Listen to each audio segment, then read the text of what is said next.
आज यदि आपके दिन बुरे चल रहे हैं तो कल अवश्य ही अच्छा होगा। आप केवल निस्वार्थ भाव से अपना कर्म कीजिए।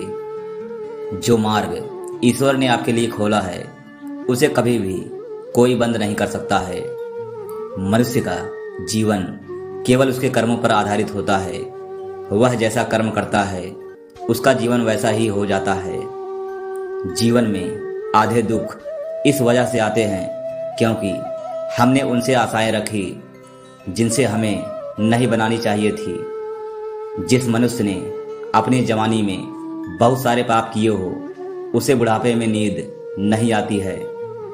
आत्मा शरीर को वैसे ही छोड़ती है जैसे मनुष्य अपने पुराने कपड़ों को उतारकर नए कपड़े धारण कर लेता है।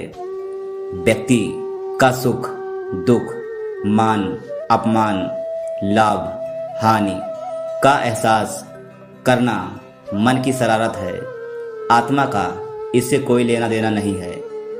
जब यह संसार ही अस्थायी नहीं है तब इस संसार की कोई वस्तु कैसे अस्थायी हो सकती है। मैं इस संसार के सभी जीवों में विद्यमान हूँ। मैं चींटी में भी हूँ और हाथी में भी। मेरे तुम्हारे हम सबके कई जन्म हो चुके हैं। ना तो यह मेरा आखिरी जन्म है और ना ही यह तुम्हारा आखिरी जन्म है। वर्तमान परिस्थितियों में जो तुम्हारा कर्तव्य है वही तुम्हारा सच्चा धर्म है।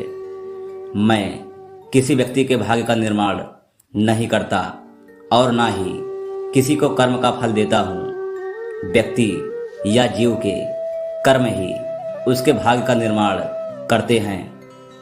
क्रोध मनुष्य का सबसे बड़ा शत्रु होता है।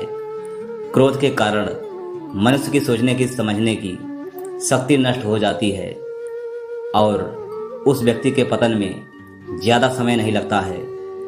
मनुष्य कर्म करने से कभी छुटकारा नहीं पा सकता, इसलिए हमें हमेशा कर्म करते रहना चाहिए क्योंकि कर्म के बिना हमारे शरीर का निर्वाह नहीं हो सकता है।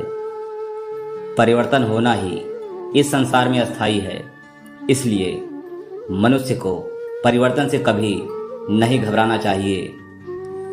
इंद्रियों के वश में होने से मनुष्य के जीवन में केवल विकार और परेशानियां ही आती हैं।